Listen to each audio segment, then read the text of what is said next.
आज भी शायद इस मामले में जांच अगर की जाए, इस मामले में जांच हो, दोषियों को सजा मिलने में न जाने अभी कितने साल और लग जाएंगे। अगर आज आपको यह पता चल जाए कि तिरुपति मंदिर में मिलावटी घी देने वाले कौन थे, अगर आपको मान लो पता चल जाए, तो सोचिए उन्हें सजा मिलने में कितना समय लगेगा। कई दशक लग जाएंगे, शायद 20-25 साल और लग जाएंगे। लेकिन हम आपको यह बता सकते हैं कि जब लोग गाय के घी में सूअर की चर्बी और बीफ फैट मिलाने से इतना हैरान हो रहे हैं, तब हमारे ही देश में YouTube पर अगर आप जाएंगे तो आपको ऐसे सैकड़ों वीडियो मिल जाएंगे जिनमें जानवरों की चर्बी से मिलावटी घी बनाने की विधि बताई गई है। और कोई भी इन वीडियोस को देखकर नकली घी बनाने का काला कारोबार आसानी से कर सकता है। लेकिन ना तो YouTube ने इन वीडियोस को कभी अपने प्लेटफॉर्म से हटाया। यह बात ध्यान से सुनिएगा। YouTube यह बात जानता है कि उसके चैनल पर, उसके प्लेटफॉर्म पर लोग नकली देसी घी बनाने के वीडियोस डाल रहे हैं। जानवरों की चर्बी से नकली घी कैसे बनता है वो वीडियोस डाल रहे हैं, लेकिन YouTube ने आज तक नहीं हटाया और ना ही सरकार ने आज तक कभी इसका कोई संज्ञान लिया है। जरा देखिए।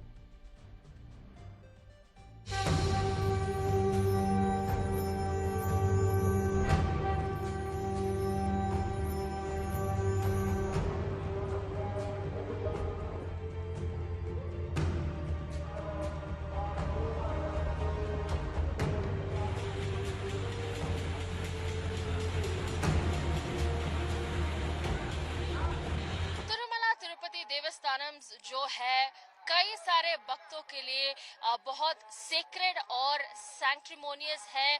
और यहाँ पे कुछ ही दिनों पहले आंध्र प्रदेश के मुख्यमंत्री नारा चंद्रबाबू नायडू ने ये बताया कि ये जो पिछले गवर्नमेंट थी उनके कई सारे अडल्ट्रेटेड इंग्रेडिएंट सामग्री यूज कर रहे थे प्रसादम बनाने में। जो तिरुमला तिरुपति देवस्थानम का जो प्रसादम है, लोग कई देशों से यहाँ पे आके लॉर्ड वेंकटेश्वरा, स्वामी वेंकटेश्वरा का दर्शन लेते हैं और जो आइकॉनिक लड्डू है, तिरुमला तिरुपति का जो लड्डू है, उसको लेके ये भी जाते हैं।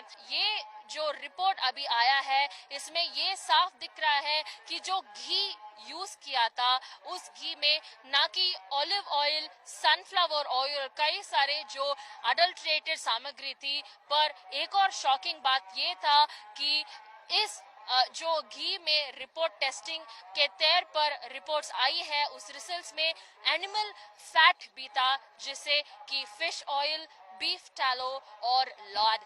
इस जो रिपोर्ट के बाहर आने में कई सारे भक्तों का ना कि उनका जो सेंटिमेंट से वो हर्ट हुई है। मैं महाराष्ट्र से हूँ, लगभग 10 साल से मैं यहाँ पे आ रहा हूँ।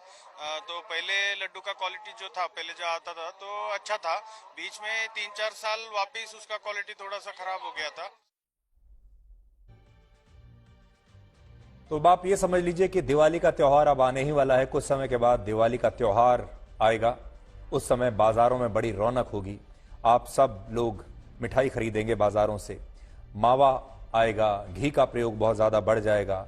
हर जगह जब आप जाएंगे कुछ भी मिठाई लेने के लिए, घी लेने के लिए, आपको कहा जाएगा, हर जगह पैकेट पर लिखा होगा 100% प्योर, 100% शुद्ध। और खोए की मिठाई हर साल जब आप खरीदने के लिए जाते हैं, हर साल ये रिपोर्ट आती है कि नकली खोया बाजार में आ रहा है, नकली घी बाजार में आ रहा है, नकली दूध बाजार में आ रहा है। और ये सारी जो मिठाई है ये नकली घी और नकली दूध से बनी हुई मिठाई है। फिर भी लोग इसे खाते हैं, फिर भी इसी मिठाई को खाते भी हैं, दूसरों को खिलाते हैं, मेहमानों को खिलाते हैं।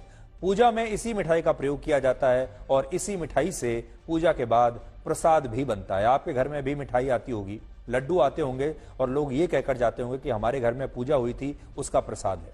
लेकिन कोई ये नहीं जानता कि ये प्रसाद कितने मिलावटी घी से बना है। असल में मिलावट हमारे देश की बहुत बड़ी समस्या है और मिलावट को सबने स्वीकार कर लिया है, आप सबको छोड़कर।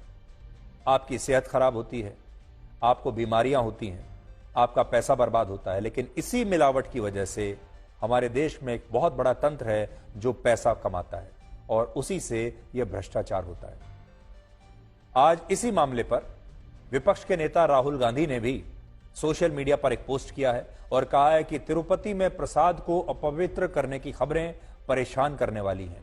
हमारे धार्मिक स्थलों की पवित्रता की पूरी रक्षा होनी चाहिए। तो राहुल गांधी के अंदर जो हिंदू है वो भी आज इस खबर को देखने के बाद जाग गया है। तो हम आपको आज ये बताना चाहते हैं कि हम आपके लिए, आपके सुख चैन के लिए ये इन्वेस्टिगेशन अपना लगातार जारी रखेंगे। लगातार हम ये सुनिश्चित करते रहेंगे कि ये बात जरूर पता चले कि नकली देसी घी के मामले में हो क्या रहा है और आपको उससे हम कैसे बचा सकते हैं। लेकिन आपको भी कहना चाहेंगे कि आप भी सावधान रहिएगा।